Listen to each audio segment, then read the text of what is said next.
Yo, yo, yo.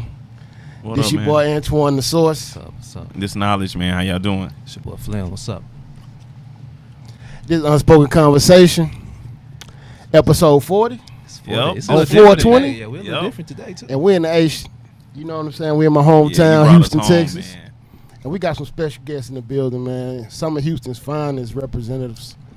And we'll let them say a little bit about themselves on the mic. But first, we got... Hey, I'm Sydney Simone, at Sydney Simone, SYDNEE SIMONE. Jaron Small at Jaron Small. It's pretty simple.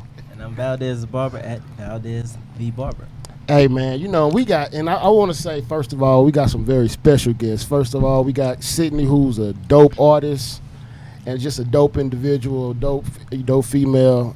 We got my boy Jaron, a curator, co-founder of Reading with a Rapper, Legends Do Live. What else you do, man? That's it. Right now. And then we got the young business extraordinaire, man. He dope with his clippers, but he even better with his mind, man. We got that boy Valdez The Barber in the building.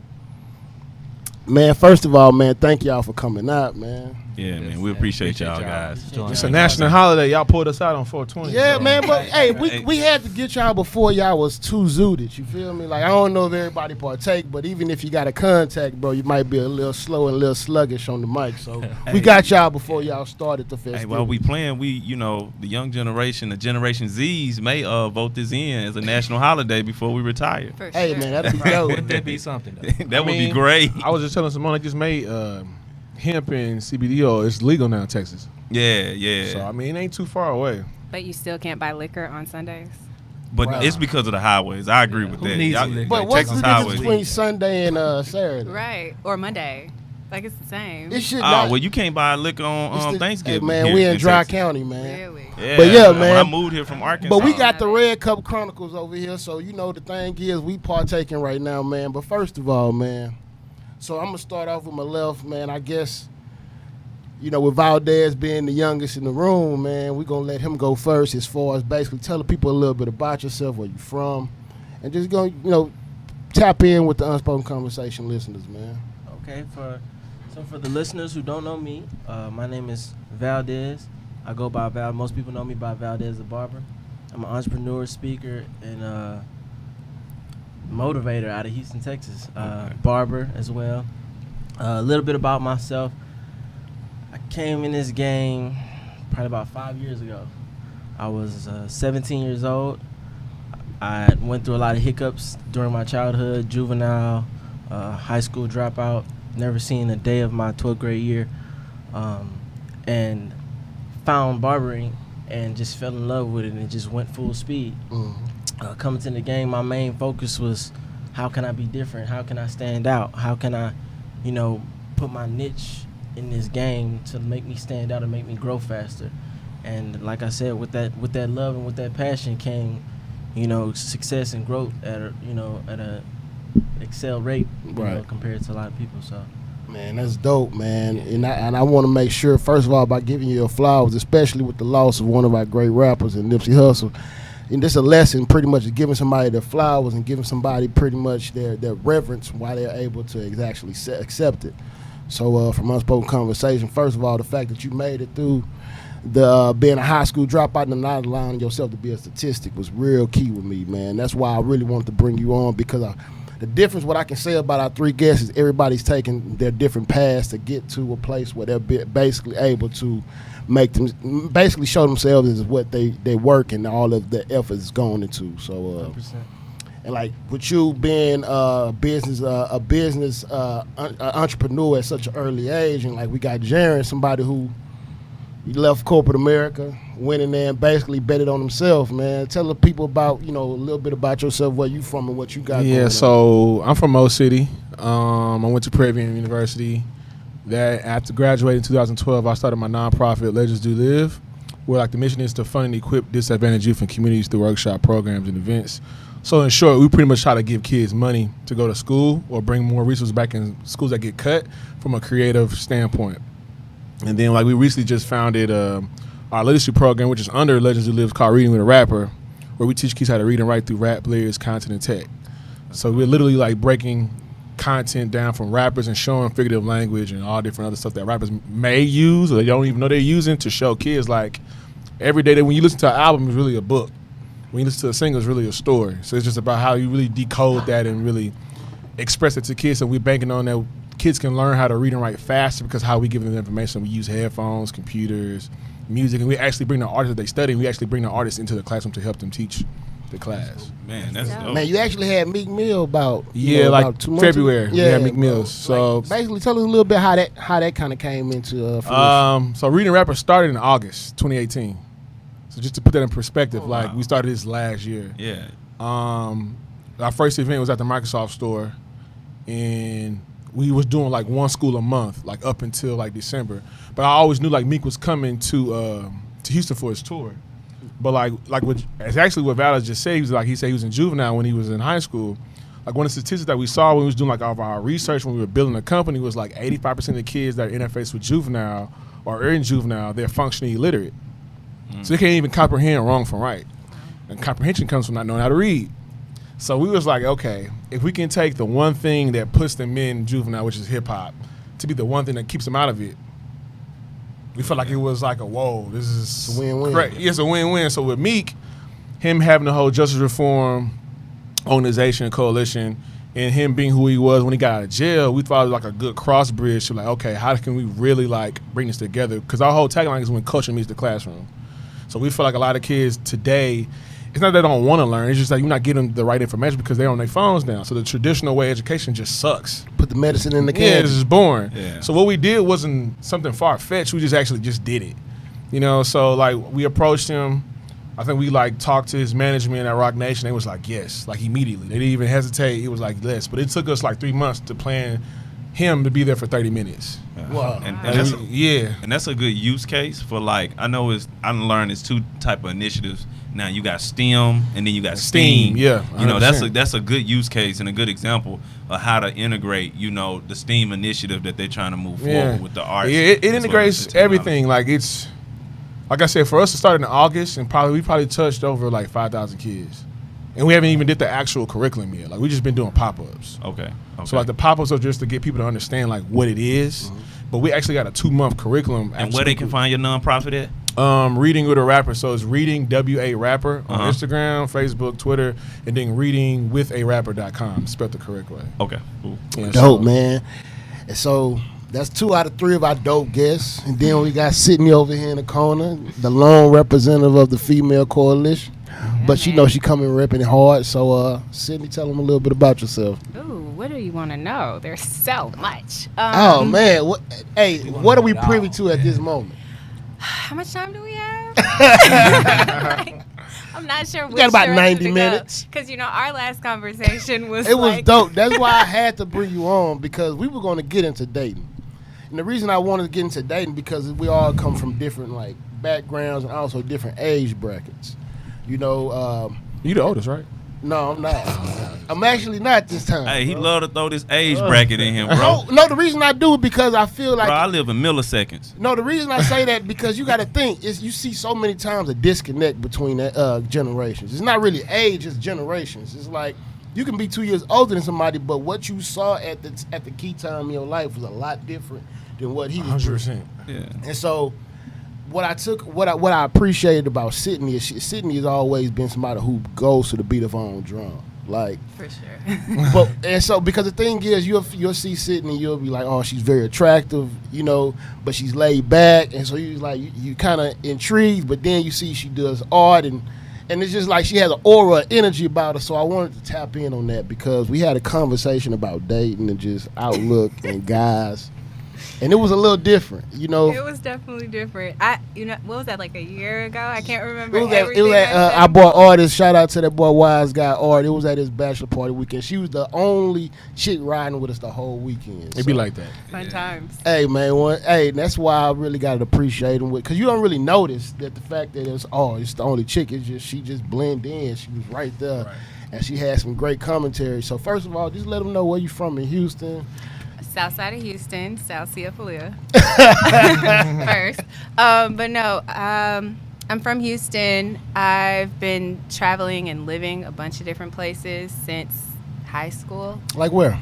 Let's see. As soon as I didn't even go to my high school graduation, like I jumped straight on the road. I'm dead ass. Can I cuss? Yeah. Yeah, for sure. Okay. My bad. Say what you want.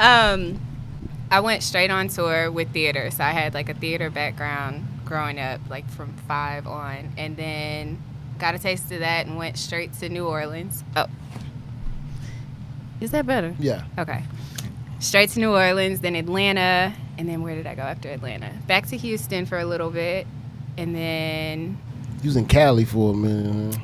I was in Cali for like 6 years, and then a year and a half, 2 years ago, I came back to Houston to take care of my godson, and that's how painting happened. So I was like, oh my God. So you just found this recently? Yeah. Well, my family is very creative. My mom was like my art teacher in school growing up, but I never had the hand for it. Like, I would try to draw, and I was like, all right, this isn't for me. So I just stuck with film and acting and stuff.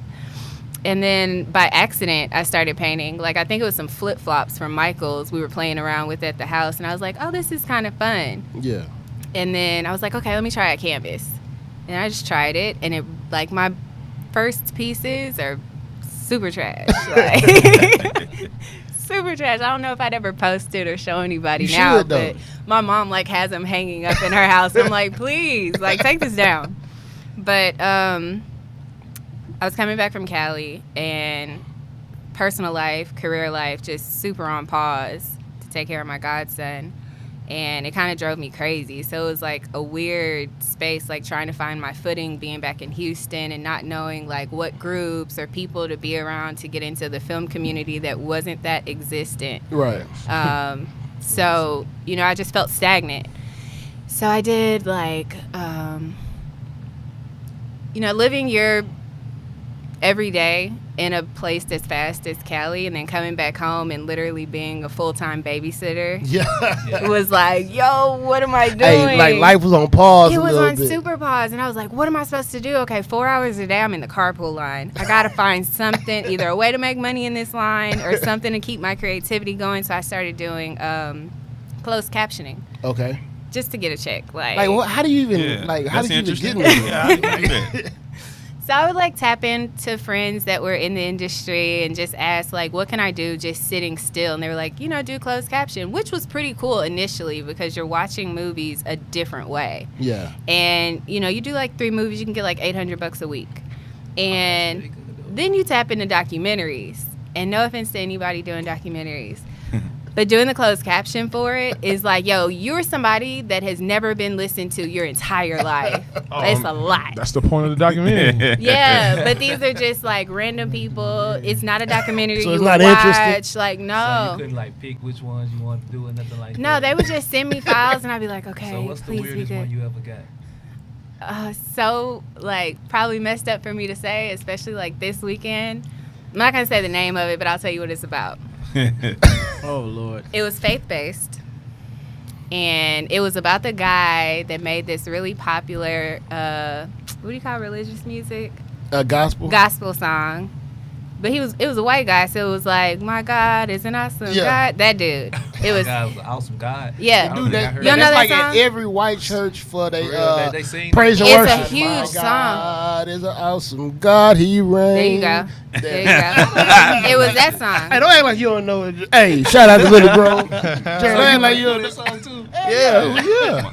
Like, It's it's like a on. black version too. Though. Yeah. There's a black Black version, but this was the original version. So you sit So there. I did the documentary. I did the closed caption for that documentary, and it was a nightmare. Like, these people it was kind of cultish, and they were just so passionate, but I could also barely understand them. Yeah. It was just a lot. So that was probably the weirdest one that I did. But So since we basically, like, you talked about, you know, your path and like what got you here. So a lot of y'all, so what all y'all have in common is y'all all bet on yourselves at some point in your lives, early on.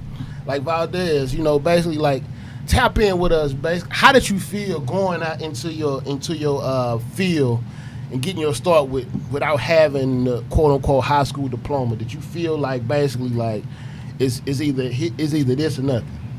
I definitely felt like it was this and nothing, but then coming into this industry, I'm gonna be honest with y'all, I didn't feel like this was nothing. like barbering wasn't a big fancy career. Like it's not something you go to the family reunion and you tell your aunt, yeah, I'm a barber, and she's like, you know what I'm saying? It's not something that's flashy. So you're not automatically stamped as a success being a barber. So coming into this game, this is all I had, but I had to put my all into this because, like I said, I didn't have nothing to fall back on. So just coming in, that hunger, and then really the love of the craft and the passion for the industry, and just wanting to grow and get better. And just grow. Go ahead. No, I'm saying, and I can understand that. Like coming from when you didn't have nothing, even though I came out with a college degree, I was a first-time felon. So all my job was limited, and I was in a smaller state. So I took my first job and made it like the stigma was like, oh, you're a car salesman. No, I'm a sales consultant. Exactly. I was like, no, I'm here to earn your friendship, your trust, as well as your business. And I can understand that passion that you have, and I think, you know what I'm saying, everything that you build, passion has to be involved. So good stuff. Like what is your main focus? Like, so I know you said you have a lot of things that you focused on and a lot of lanes you're in. What do you say is your baby? Like, what is your main cultivation right now? Basically, what I get the most fulfillment out of is like my industry. Yeah. Basically, it has a lot to do with this guy to the left of me, Jaron. I really love to pour into people and help people.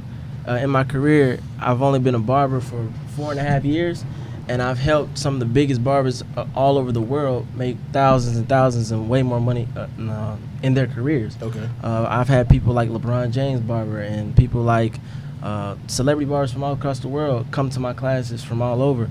And it's just been a blessing to pour into people because all of these people, these people are spending their hard-earned money coming to my classes. They got to buy flight, hotel, everything, like all kind of stuff that they have to pay for, and they're betting on themselves to invest in themselves and me, and something that I provide in the class that I provide. So I really feel like the most fulfillment I get in this industry is just pouring into people and helping people get to the next level, because I'll never forget my first time really speaking in front of a big group was Legends You Live. When was that? How many? Senior Fest. That's Senior Fest. 20. Nah, because we started Senior Fest like 20.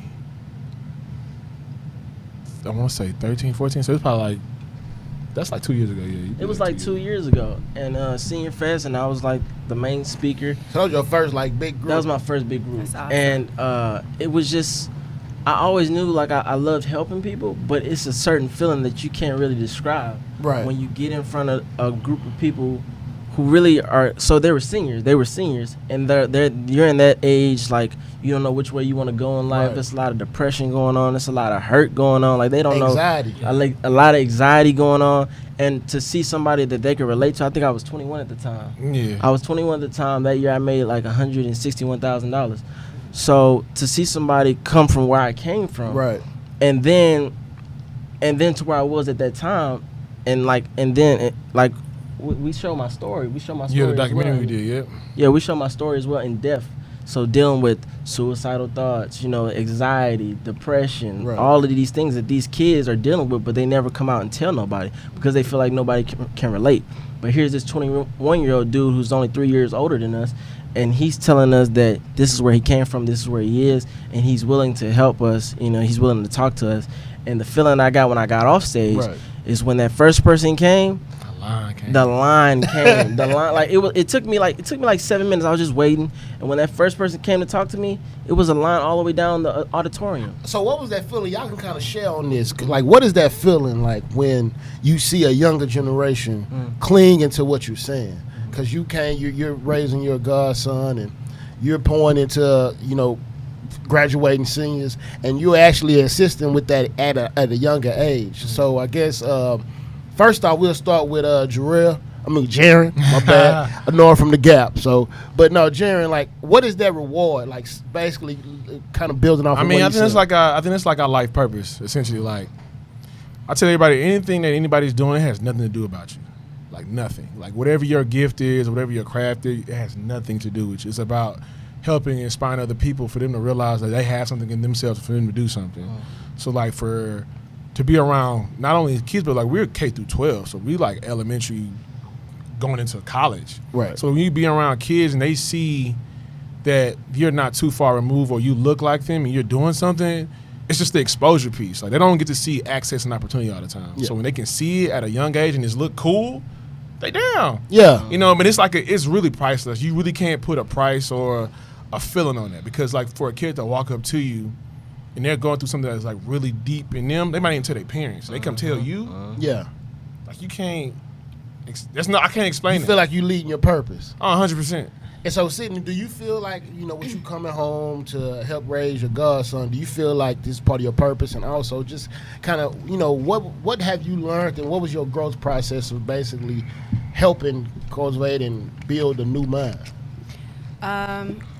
Yes, first of all. I do feel like the year that I spent back in Houston changed me tremendously, and also him, because his dad was away, and when he came back, I gave him back, and by the time that happened, I had noticed such a change, not just in myself and feeling like as long as I'm staying busy doing things that I love, I'm good. It went from that to, okay, on all forms of my art, whether it's film or theater or the painting, I now know that I have to feel it for it to come out the way that I want it to come out.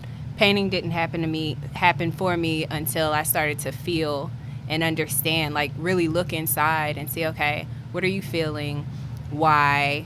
What's next? Right. And then stuff just came out. And it's the same for acting. So when people come to me, whether I'm casting for a project or someone's asking me about painting or how did you do this or, how can I get started? It's like really look in you and see what you're feeling and pull that out.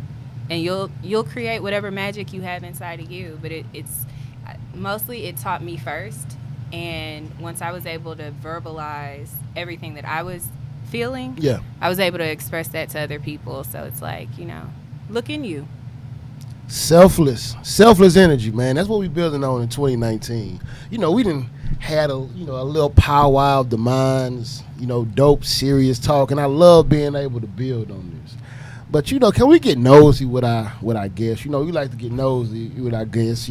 First of all, socially, we're gonna get into a more social aspect. First of all, what is everybody's, all our guests? What is the relationship status right now? Y'all can just it's private. Hey, it's private. I'm single. I'm single. You single? Yes. Single? Never single. Never single?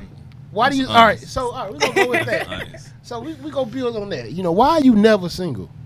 Even if I was single, I wouldn't say I was. Why is that? That's a new one. Honestly, because it takes a lot for me to open up, period. Like whether it's a friendship or like someone that I'm dating, it takes a lot to get to that point. So I'm not going to come off just like, wall is down, arms are open. Yeah. I'm still far too big. No, I don't know if you are, but I just want to make sure they hear what you're about to say. I know it would suck if like I pull it up on YouTube and I'm just... Yeah, I mean, I just start with that always. One, because I'm extremely private. And two, whether I am or not. No bae posts? No. Never. So nobody ever know. So I mean, people that are close to me would know, but I wouldn't put it on Instagram and be like, "Oh, look at bae." I don't disagree y'all all with got that. Y'all all got a lot going on. So that's why I really wanted to basically go, how do you fit? Because I know a lot of times people in our age, especially in the 20 to 30 age group, they want time. Especially if they're not on the same, vibe or the same, type of mindset you're on. The worst thing that you can do is try to date somebody when you're full of ambition that doesn't have a lot going on. You shaking your head about that, but what's up? I mean, like, I guess it depends on like what the definition of ambition is. Like, your ambition doesn't have to be what I'm doing. Right. Like, you can be doing something super like that's dope to you, and if you put in time and energy, that's cool. Like, you don't have to be in the same lane I'm in. Because for me, I don't know if I can want to date me. Right. I know the kind of person I am. So I'm just like, and so, but the thing is, but she'll have to have something that she has going on. Yeah, she have to have some type of uniqueness or something to her that's like attracts me. But you don't have to be like, if I'm running for president, you don't have to be in politics. Like, you don't have to do that. You need that balance. It's just more about somebody who basically can balance you out. But that's crazy though. Do you think that after so long, I mean, right now, but after so long, as you fall in love with your work and what you're doing, you'll want to have that person that's part of your like that you can speak with about certain issues. Oh yeah, in of politics course. or where, in the lane that you in. I mean, it's good to have somebody you can actually have a converse with about just everything that you can come home with. Like if you're gonna be the opposite of what I'm going through every day in the street, and I come home, because I want to do the same thing for you. So it's just it has to be like a twofold thing. Yeah. But that goes about you not being like fooling yourself as a person. Like there's no way I can like come to you and I'm half full, and then I give you my half, and then I'm empty and you full. Yeah. It's never gonna work. Yeah, I always had this mission because I'm married, but I always had this mission, man. If you're gonna share that energy with someone, make sure she your friend first. Oh yeah, the foundation. You know what I'm saying? Laws of attraction does exist, so but if you're gonna take it to the next level and you're gonna wanna, because at the end of the day, you're gonna wanna pig out one day. You're gonna wanna be lazy. You want somebody to be lazy with you, understand you. You know what I'm saying? And you're gonna wanna talk all night. Right. You know what I'm saying? That's gonna always be helpful when you trying to pick. But be single as long as you can, and be private as long. Because make sure you figure it out yourself first. Yeah. Because Valdez, you shaking your head. You the under 25 representative, man. What you're is not it like supposed to for be in you no dating? Because you seem like you so focused at a young age. Uh, How do you date? Do you date in your age range? Let us be nosy because I'm really captivated by knowing I can't see you dating a 22, 23-year-old. It's impossible. It's literally impossible. And Hey, let it out, man. Think of it as therapy. I think with us millennials, 25 and under, I think we're all based off of social media. I think social media has really put its stamp on relationship Facts. status, relationship. Basically, it has put its whole stench on relationships, and it's really difficult when you're focused and when you know where you want to go. You know how you're gonna get there. It's kind of hard to find somebody that's not gonna slow you down or that has the same interests as you, as opposed to helping. If you're in a partnership or in a relationship, y'all supposed to help each other get to the next level. Right. Not supposed to hinder or you know what I'm saying.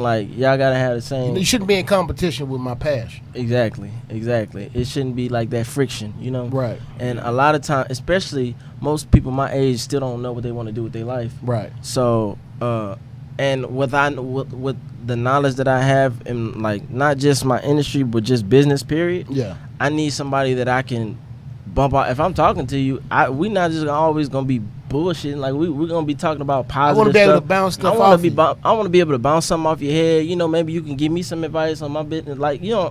You don't have to be in my business, but don't be a hindrance to my business. Honestly, I believe no guy really reaches their full potential without that. 100%. Without that mate. Well, but because it's Sydney.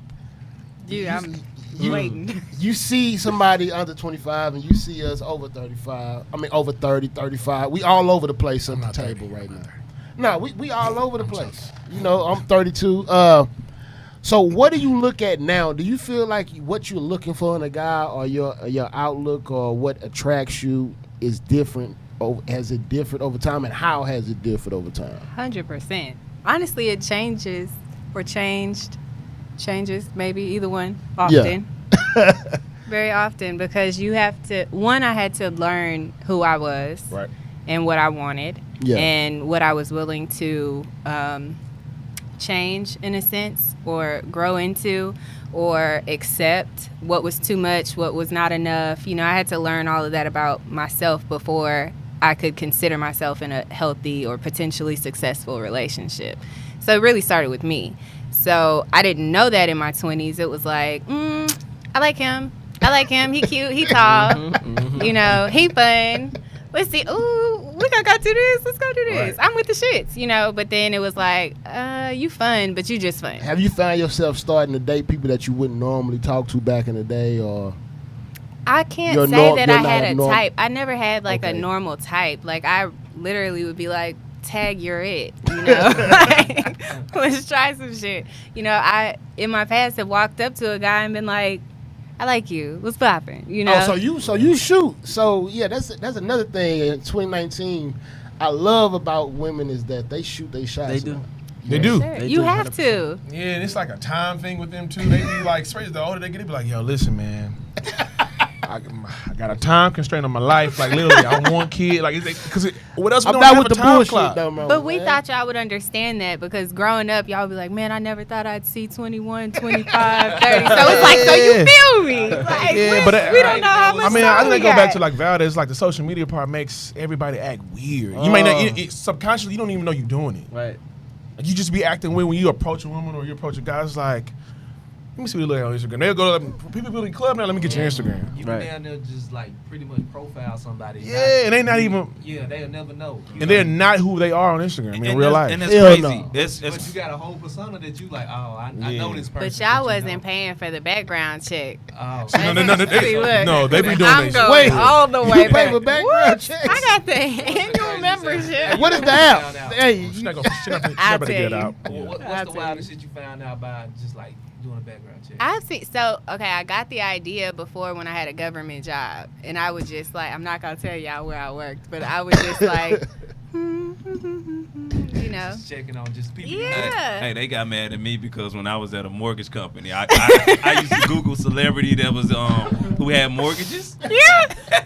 hey, man, you got to see now. You can't be letting everybody have Hey, you got free access. time. You and you got the can't. tools. I So dated a What- guy what that did you worked at a find? bank. So, yeah. So what did you find? What's the craziest thing Yeah. I Yeah. I found? can tell you Well, got to some me, crazy the shit I craziest found. thing is any domestic issues or scamming or, you know, I'm not with shit. So you done found some Hey, scammers. so Yeah. hey, so when you But got, listen, Isn't I that lived in Jenny? Atlanta for a minute. hey, Okay. so when a brother got caught with some dope, you like, oh, that ain't nothing. I'm not writing you. Don't call me. Oh, you can't. Oh, you not the down one, I'm huh? not down. I'm not riding for You none of ain't that. just gonna fuck with the dope charge, huh? Hey, that's not the girl for you, dope It's boy. not. It's not. But no, But man. I'm honest up front. Like, hey, I'm a square.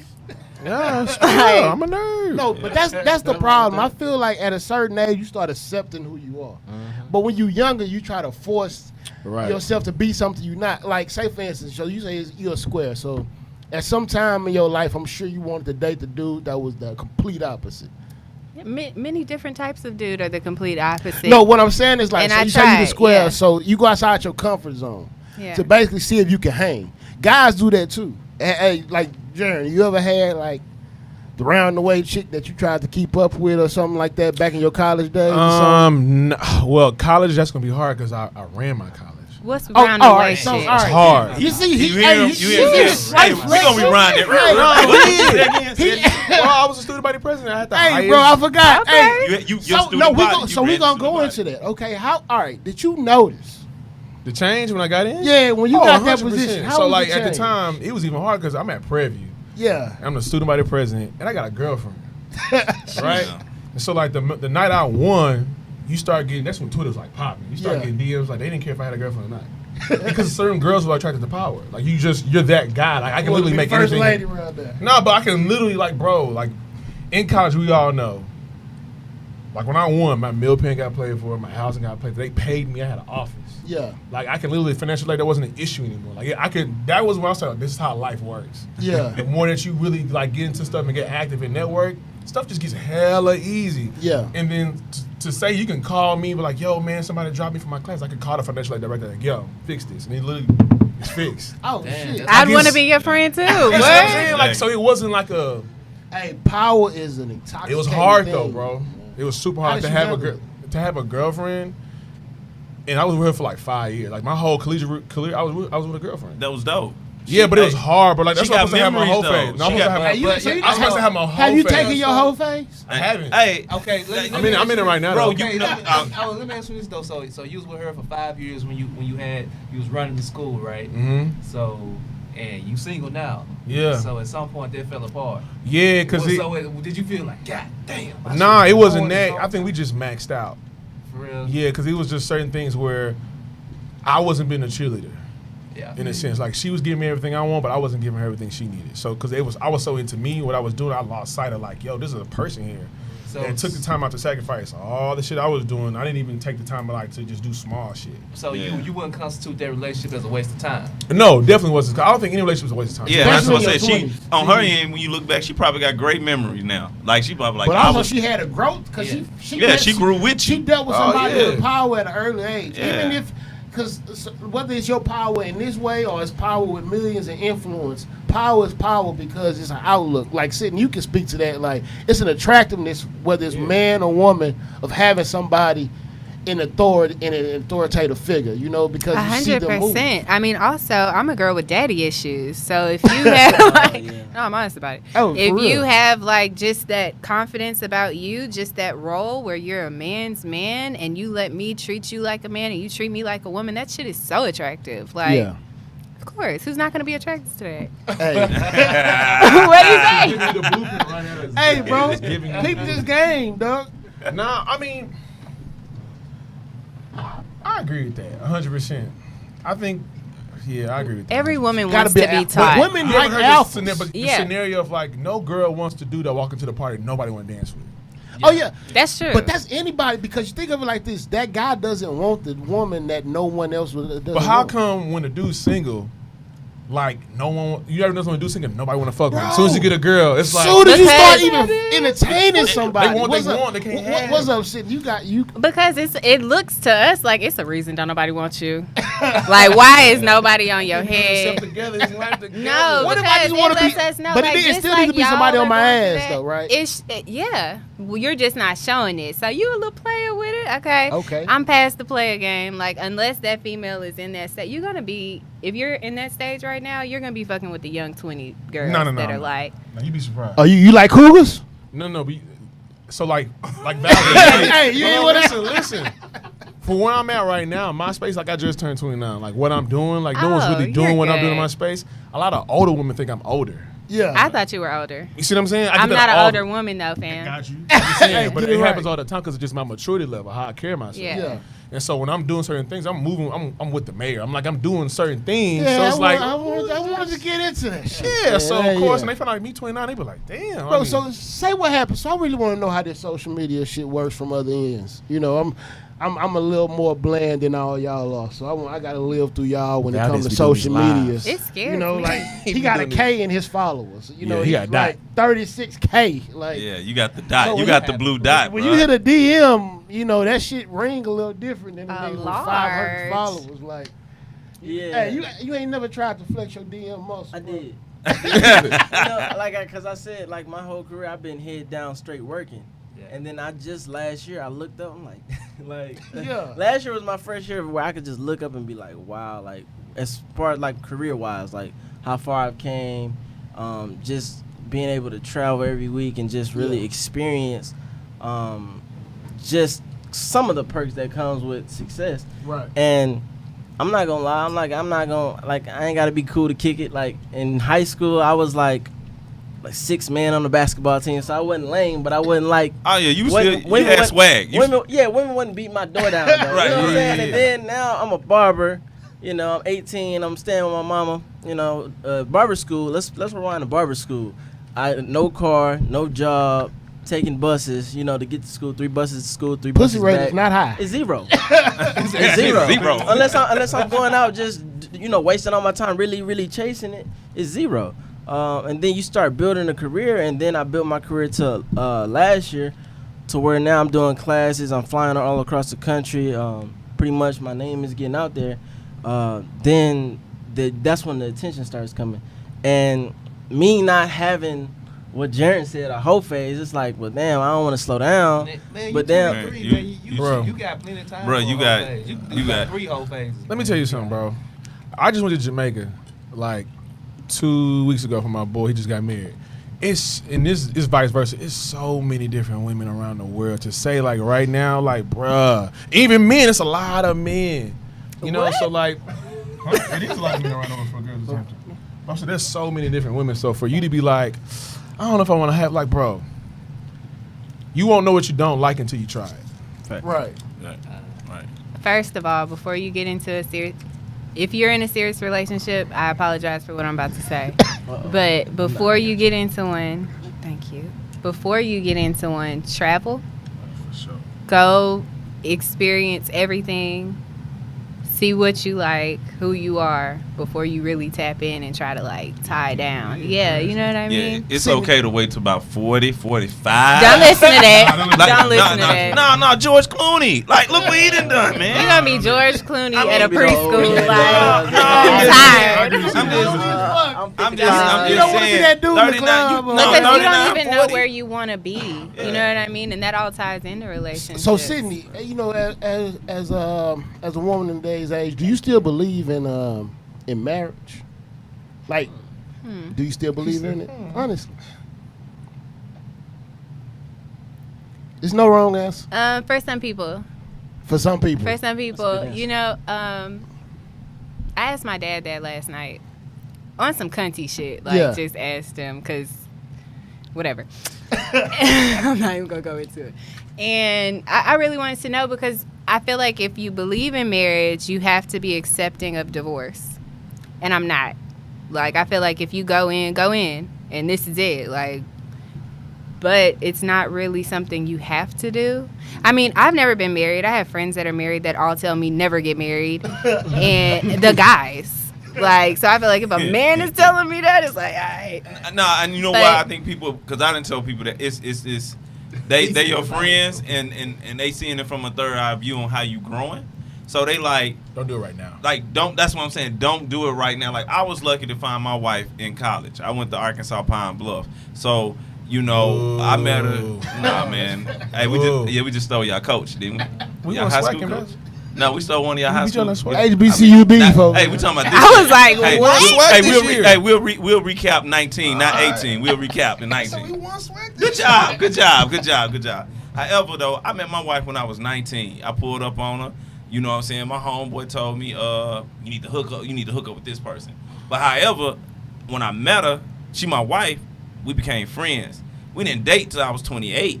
We didn't get married till I was Y'all legit 30. friends. You know what I'm saying? So that's what I'm saying. It was like, I call her, I remember one time I'm at another chick crib, and she's like, "What you doing, man? I'm at this chick crib. Yeah. I don't even want to be here no more." She Yeah. like, "Well, why you here?" I like, "Cause shit, it's rent free." She was like, "Well, shit." And then I break down. She be like, "I think I know this chick." I was like, "Well, if you do, I ain't finna fuck with her no more, cause I'm Yeah. loyal."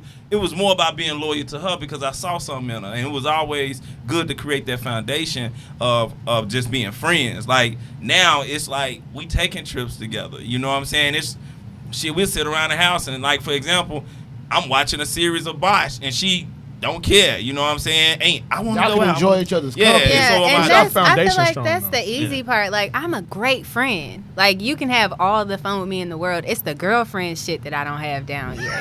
That's why I wanted to talk to you, because she's not the typical like lovey-dovey. Like, I'm gonna be all up Before on she you. answer that, I really feel like it's like what you digest and see. Yeah. So like, I've watched my parents be married for 33 years. Okay. Argue, go through all the, never once want to leave, never.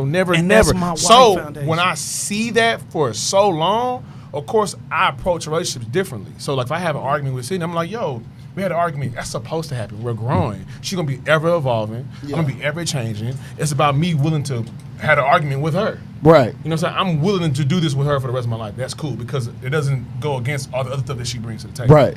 So it's like when you see, and this is right from dealing around with kids, like when you see these kids and they're going through situations where their mom not home, their dad not home, they value that opposite sex the way they value what they see. Mm-hmm. So if you never see it, you wouldn't know what love is from another person if it slapped you in your face. Right. And that's a good point because my wife, and you said a good point about you want to be married because you don't see divorce. My wife told me, she said, this ain't no option. Divorce is not an option. You know what I'm saying? And it's because her mom and her dad, like, from the beginning, been married over 30 plus years. When they got her mom got pregnant in college, her dad was like, all right, we finna move to Chicago because it was the Great Migration era. So it was like, we finna move to Chicago. I'm gonna get a job. Her mama had uncles and aunties already up there with a foundation. He had to stay with her for a second. Got a job with the city, was like 21 years old. He just retired last year. You know what I'm saying? So it was all focused. And they had to do it because they didn't want to live. They didn't want their child to live out of wedlock in a tradition. And for her to see that, you know what I'm saying? I came from a single parent home where I was raised by my grandma, my mama, and my uncle. and a lot of aunties. So I never saw that structure. It was more honestly, I was like, I'm cool. Same here. If I would have got me a baby mama around 15, 16, man, I would have been good. I wouldn't have been thinking about marriage. I'm promise I would have. He said 15, 16. No, that's real though. No, honestly, know if I believe it. I was on campus. I was in high school trying to put one in somebody because I knew I was like, I'm gonna go to the railroad. I'm gonna go to energy. I'm gonna get this job. I always knew I can go to college. But that shows you also the mindset. Sometimes, unfortunately, where you grew up can be a benefit or a deterrent. Yeah, you're right. So say for you growing up somewhere like Pine Bluff. Yeah. Wait, so you don't have as big of because I The know like vision. We didn't have Google. that could be the trouble of growing up somewhere like Houston though, because you see comparisons of people that are aligned with you, and so it's so many options. Yeah. So some people get it real fast. Like say for instance, I'm growing up. He 23. I'm comparing myself to him online. Wow. You know, but this is what people do in social media. That's what they doing now. They getting that energy. See, I believe that's a real big problem with relationships though, because like you said, you can look online and you can kind of feel like this person's relationship, but Goals. they only showing you the good The highlights. You know what I I'm saying? just They want to not know. gonna show I'm you the sorry. rest. I want to know how these Instagram relationships take such good pictures, because I've tried the shit. And it'll be like 20 takes. It's like, fuck it, we not good together in pictures. You're not photogenic as a couple. Yeah, we can't do this. It's not working out. No, some of that stuff though, it's hard nowadays because my last relationship left, like it went left soon as she posted me. I was about to say last time we talked, you was Bro, Soon as she Hey, posted, listen, and he joined the Beehive. hey, He joined the Beehive. She posted the picture from that concert. listen. Get another end. She Yeah, you in were a sorority. You know that's In a 1 vast. Listen, Small world. But see- I guarantee you, he can attest to this. I feel like social media now makes us want the idea of being in a relationship, but don't really want to be in one.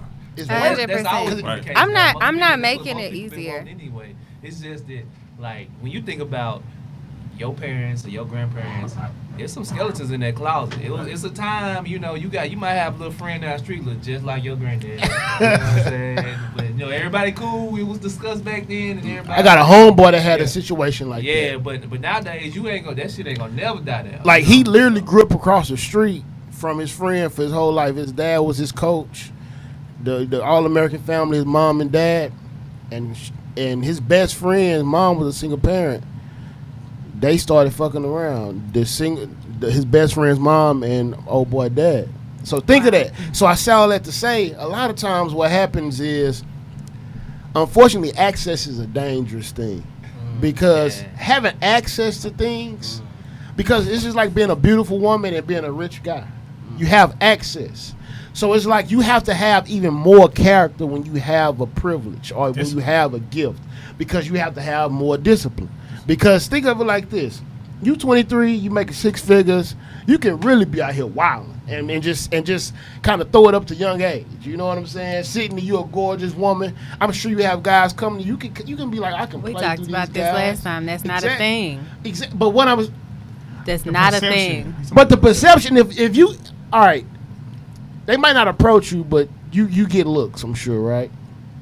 The reason I say this, is because guys look at the reason I say this is because guys, we are very like surface when it comes to interest. I get that on Instagram. Like if I post like a picture and I'm like, All right, so if you they'll post a hit me, video in your and Insta then my story, phone how will many blow DM up. exactly? Not so my you get DMs, though, my but you phone get will blow up. attention though, and so Yeah. I started to say I could really just play you like a flute, play you along, because you have people that do that. It's like I'm gonna entertain it because it's there.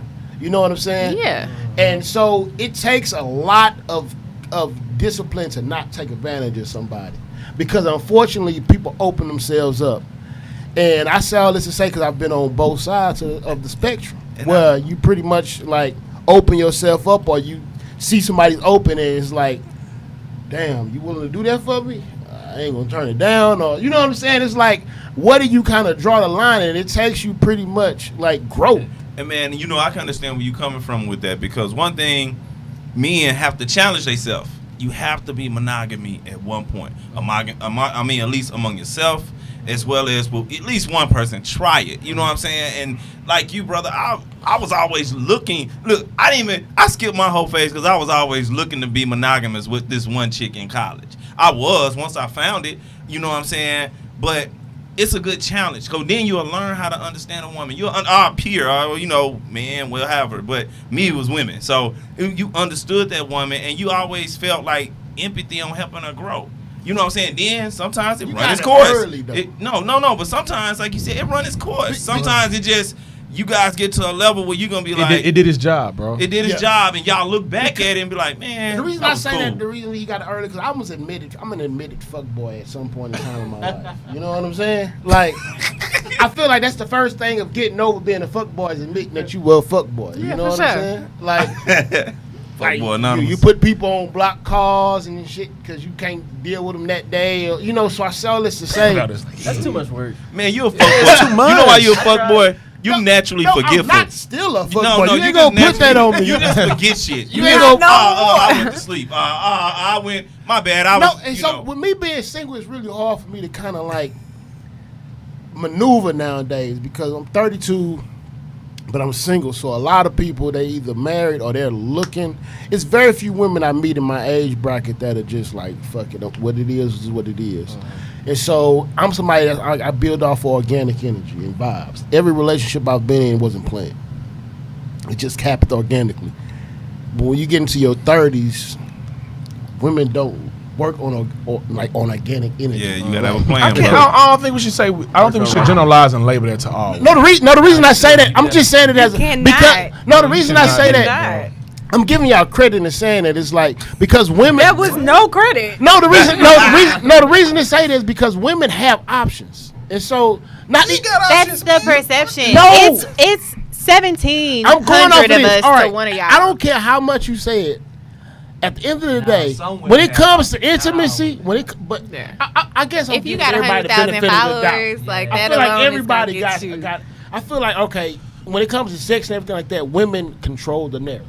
It's always will be that way. That's not true either. That's not true, I bro. do think You don't believe that? I think we live in no. a women A man cannot. He can lead it, but a man. The thing is, it's still on the decision of the woman to say. I'm All right. telling you to be Here's- back. That's Here's the bullshit. thing, bro. The moment you sit down with a chick, the first day she already knew the first She thing she know gonna whether fuck she you. wants She to. want so that the You whole can talk yourself in the and thing. No, we do it. Ain't no in and out. It's on us. Yeah. Yeah. For her to sit down and have a date, she's already 50-50 in with it. Now throughout It's the day, basically how I'm gonna get home. pretty much we talk ourselves out of pussy. Am I all the following time. you or am I going home? Separate? Right. All the Like, time. I always talk, if Bro. If you talk to any lady for more than 5 minutes and she's still there, She fuck with you, bro. it's like at least a 35% chance.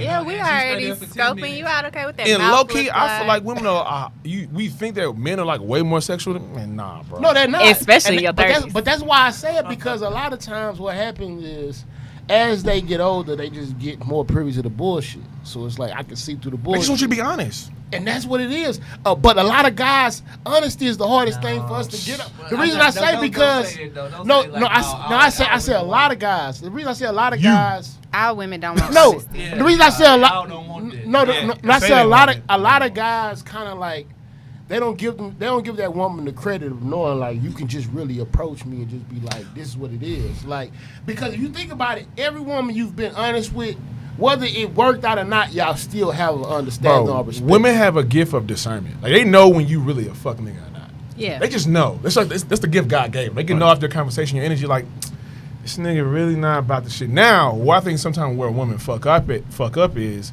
they don't use the gift.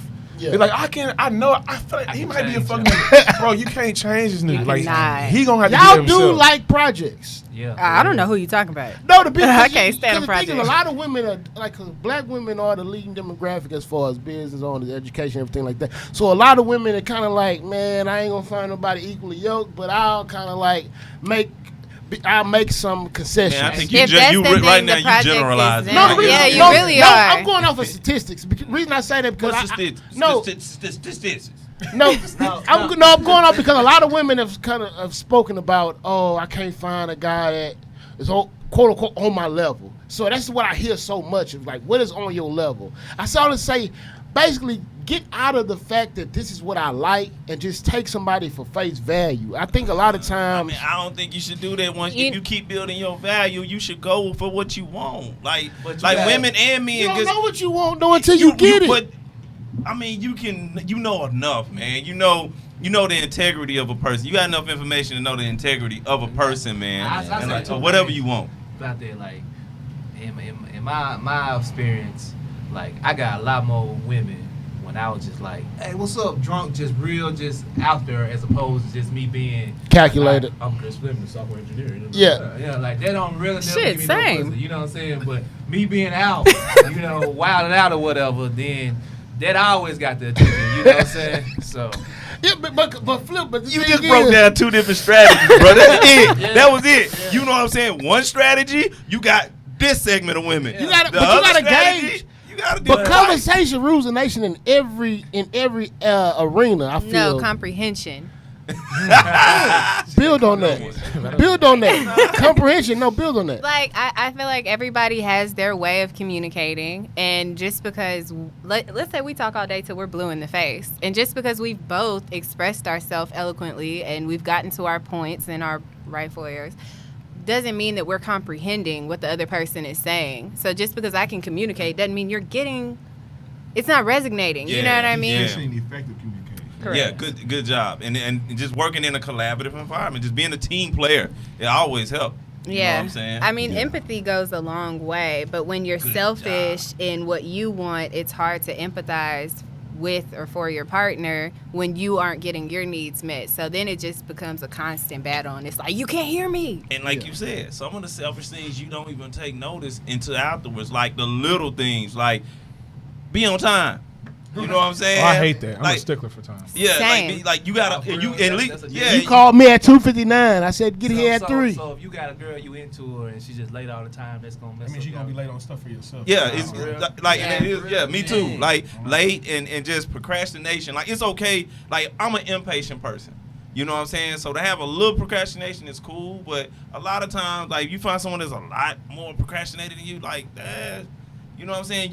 Why It's gonna you irk you slow? when you come home and just see them lounging on something when you Yeah. know something got to get done. Like that's why it's hard to date somebody completely opposite of you in like very important things, like Good work ethic or just how they handle people or how they handle adversity. You like imagine if you have an issue or you kind of run into a brick wall, and the person around you is panicking. Like that only makes you more heightened yeah. with that with anxiety. Yeah. But if you have somebody that's like calculating, like, hey, we got this, we gonna go. That confident spirit is key.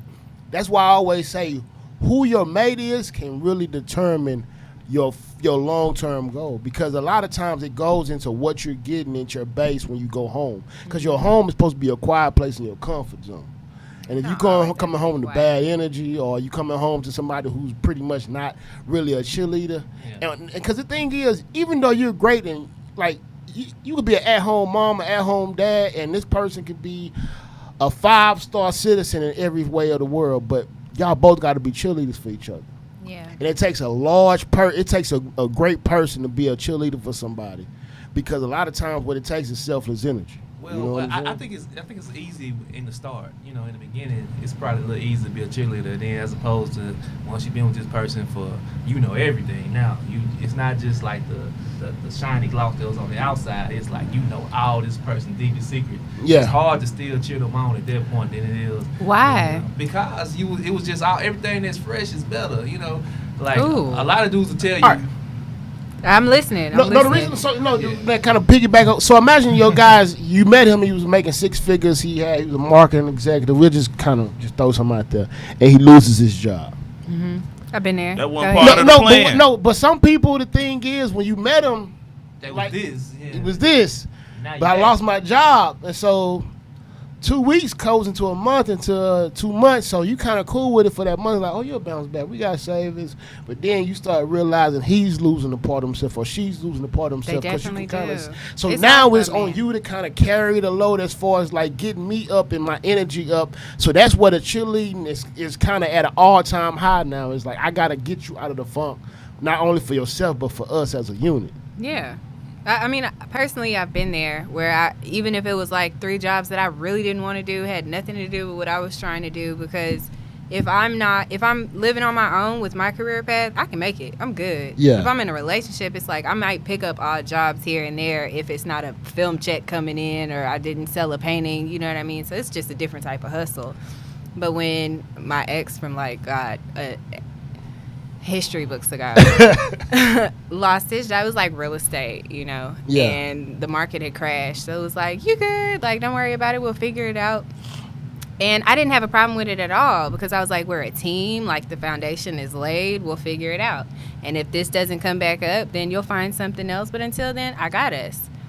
It was him cheating that was like, nigga, go have her take care of you. But he didn't have any leverage either. It's like he that's the didn't worst have thing you can do is when she's supporting you. And Man, leverage is real. I mean, like, so, hey, let me tell you something. But If you don't think LeBron James has not one time at all. oh, you gotta throw Hold that on, name. Wait. he's He's the gonna be one. the He part of half the that FBMA, bro. No, Faithful Black Man Association. Hold on, Hey, don't Mayor do this, 2024. Listen.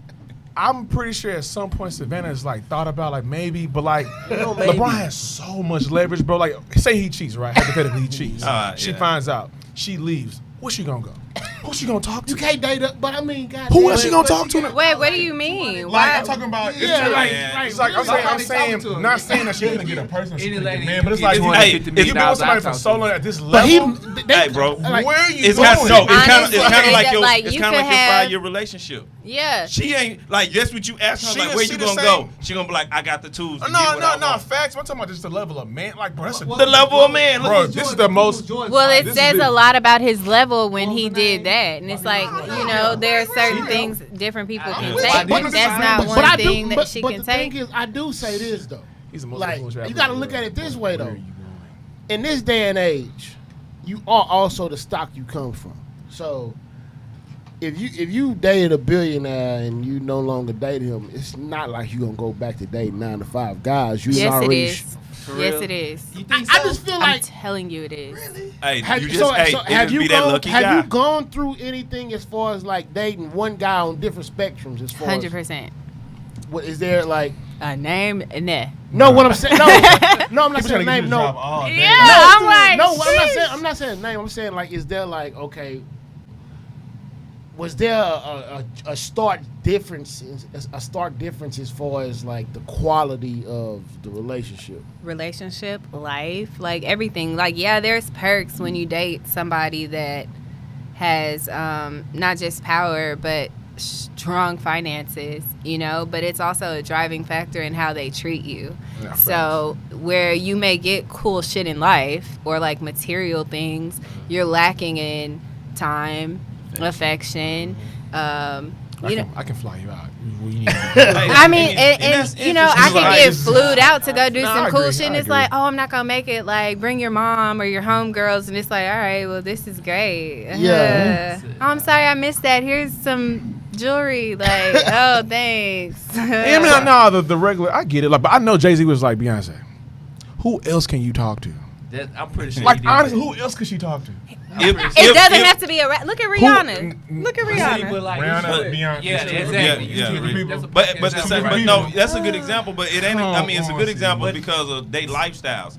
Brianna grew up with daddy issues, so she's more diverse. We're like, I'm gonna try different men. You can tell with Beyonce, she was always looking for Beyonce got stability. daddy issues. her dad He was was- a hoe. No. He was a hoe. But they was married. She She got a she saw whole them together. 3-year-old little He was a good sister dad. out She here. was a good dad, though. You know what I'm like saying? living. So she But saw. we're talking about But- what she saw. but- So wait a second. We're talking about what she But she saw. may be known so for cheating. I'm now an adult, and it's so my mom went through all of this for all Yep. these years, and y'all was down. Then you wait till we're out the house for you to go and be a fuck nigga, and so that's what I have I to don't look think he forward waited. I to. don't So think he that's waited. teaching me that at Nah, one she- point my his- dude is gonna be a I think hoe. they had a common goal. They worked in like again. You can work in a collaborative environment. One person come up with an idea, just support the idea if it's gonna all get us to a level that we want to go to. So I think Miss Knowles.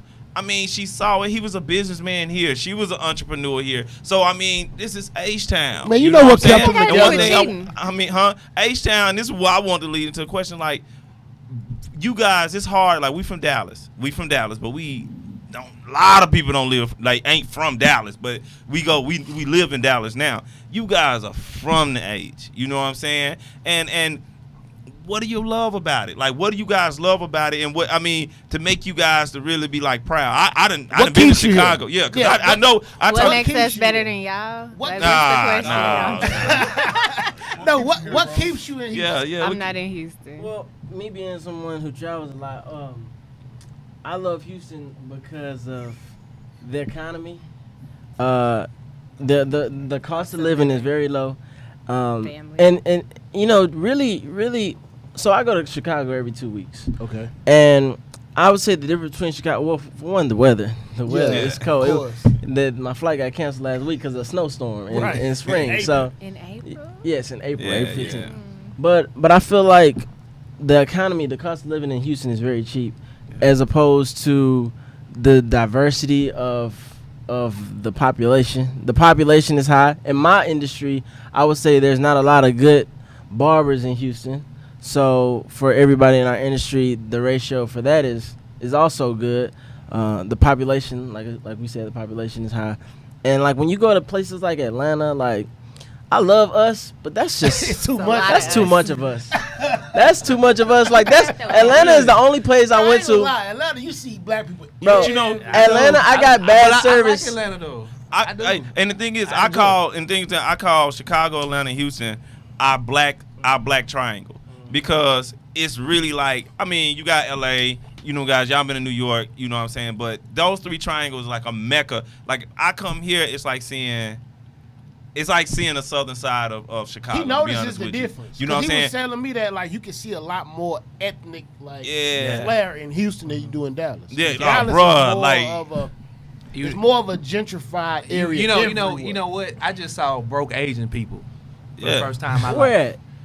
Well, we parked. In the park, We parked. in the We apartments parked. across the Yeah, street. we was parking in the apartment across the street. It was broke Asian people, and I was thinking, you know Maybe they what? look I've broke. never been somewhere where it was broke Asian people. Maybe they Every look time I broke. see Asian people, they are at work doing some shit, getting paid a lot more than most people I ever known in my life. You know what I'm saying? Because Dallas You is never more of a know. financial hub. Like, Yeah, all it's a right, financial. So and Houston is more of a energy and gas. So also, but the thing is Dallas is very pretentious. And Yeah. I think I was It's getting that just to gaudy. hear our culture, be proud of where you from, like be proud of Houston. Like now, I'm in Houston. I'm doing stuff for my community. Oh, we got you a doing lot something of for we your got a lot of community. city You know what pride. I'm I saying? ain't Like, gonna lie. Like, but Texas as a whole, I don't know if y'all ever noticed this, but if you leave the state of Texas and people ask you where you from, you don't say Houston. You say you're from Texas. Like when you go No, I say over I'm Nah, from I Mo say City. no, the reason I'm talking about when I went to New York, because the thing is they feel like because Dallas and Houston are completely different in my eyes. Yeah, like they as are. far as the culture and just the outlook. Man, we of the just way city. more diverse. We have more people here, like just from different races. Yeah. That's just, And so people are trying to group us, and I'm like, It's Black- a different, it's a Don't even different listen to the same mindset. music. Black It's small a business completely different mindset is than stronger Dallas here. is. Black Oh, small yeah. business is very strong, and especially with not just all right, we have a business. No, we want to give back and train you on how to get this type of business. It's more about the operation It might be some part smoke of the when we release this, because we got a lot of Dallas listeners. So I feel man, like we it's the really truth, though. support our own too. Like, Yeah.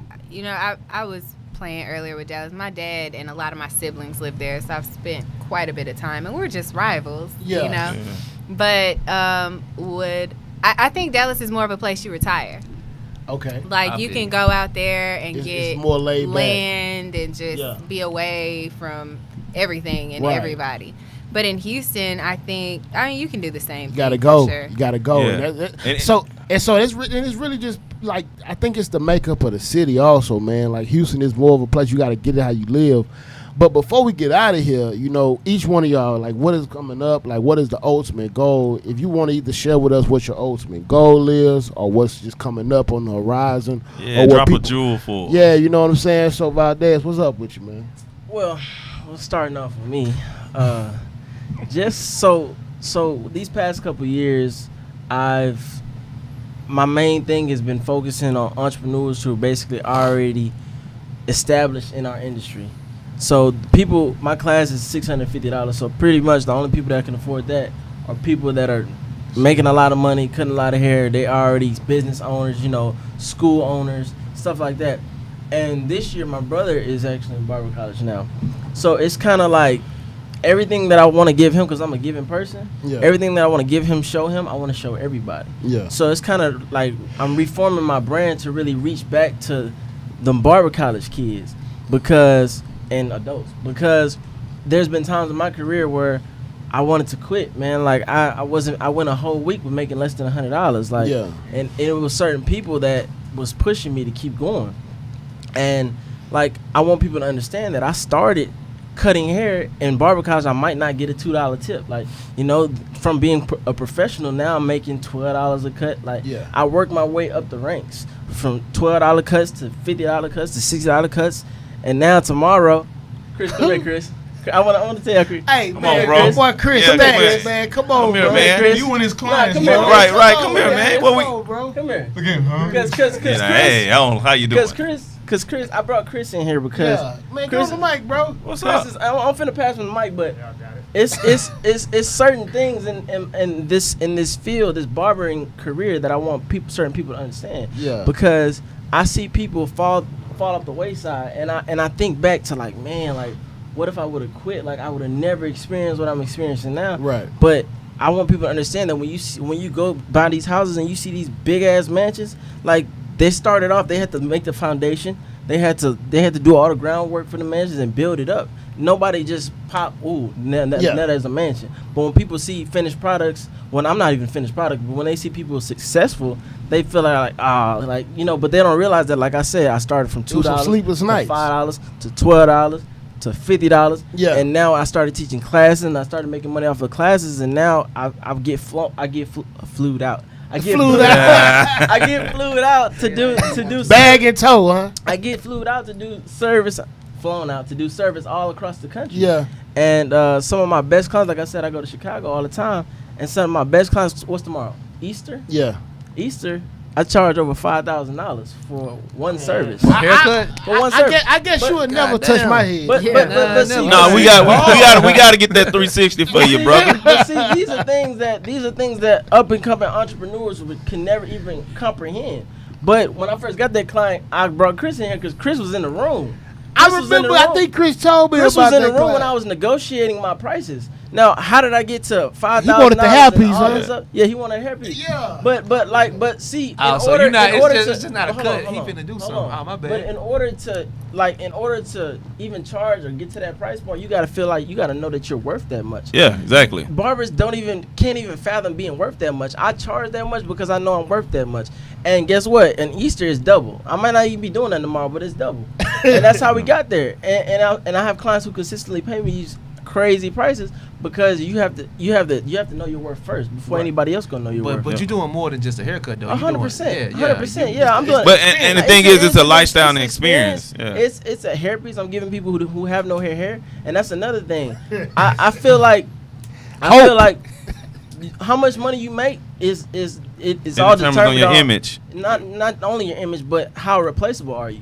Yeah. It's people that work at McDonald's that are cashiers. They make minimum wage because you can go across the street and get off the street and get somebody else to work and be a cashier. Yeah. So what are you doing to make yourself irreplaceable or Right. less Yeah. replaceable? Yep. Yeah. And knowing your worth. So basically, my goal is to really get entrepreneurs and barber stylists, anybody that's in service and business, to Yeah. really understand their worth and know that there's a market for everything and people will pay. Man, one thing, and that's a good thing you said, man, and you probably do it, man. Put barbers on the schedule. Like, let them understand, like, brother, if you can tell your clients to go to www.me.com to schedule an appointment, it'll help me out and it'll give you man, better they service. don't I have a lot of barbers. they don't It's a arrive lot always of barbers, about man, that don't even want to understand the essence of time management. That's They the think only way I time operate. management is if I got about five seats in front of me, then that's time management. Where they don't understand people got stuff to do. So more basically, what you want to build on is basically pouring into the starters. Yeah, that's the good stuff. And man. so and I'm glad that y'all kind of coincide because Jaron,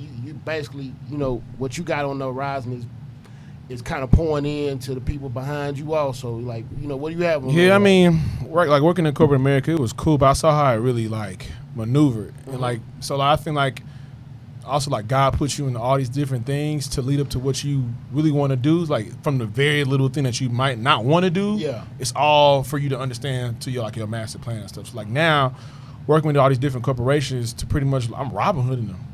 I'm taking all their money and giving back to black people. Right. Like, literally, I'm doing it. But I don't overtly say it and Right. what I'm doing. But that's what the plan is. I'm literally working with Microsoft. And looking at them like you should. Hey, no, we're gonna build on that. The fact, like, how did you even get that?